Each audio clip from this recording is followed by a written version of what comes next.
വ്യാജരേഖ ചമച്ചുള്ള അവയവ കച്ചവട കേസിൽ നടുക്കുന്ന കൂടുതൽ വിവരങ്ങൾ പുറത്ത്. കേരളത്തിന് പുറമെ തമിഴ്നാട്ടിലും ഇരകളുണ്ട് എന്നാണ് കണ്ടെത്തൽ. അവയവ കച്ചവടത്തിൽ കൊച്ചി സിറ്റി പോലീസും പ്രത്യേക അന്വേഷണ സംഘം രൂപീകരിച്ചു. മുഖ്യപ്രതി നജീബിനെ റിമാൻഡ് ചെയ്തു.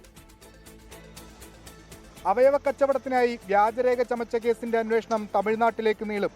മുഖ്യപ്രതി നജീബ് അവിടെയും അവയവദാതാക്കളെ കണ്ടെത്തിയിട്ടുണ്ട്.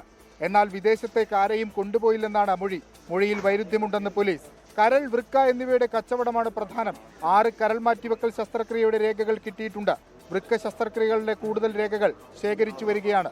കാസർഗോഡ്, കൊല്ലം, എറണാകുളം ജില്ലകളിലാണ് കേസുള്ളത്.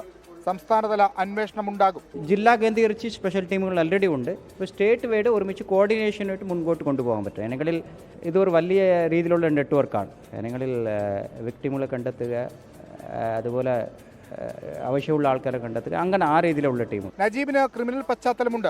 കർണാടകയിൽ കൊലക്കേസിൽ പ്രതിയായിരുന്നു, പിന്നീട് വിട്ടയച്ചു.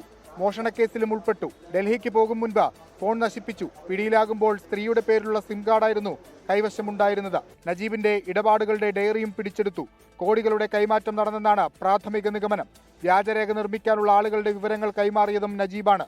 ഒരു വ്യാജ ആധാർ കാർഡിന് 250 രൂപയ്ക്കായിരുന്നു വാങ്ങിയിരുന്നത്.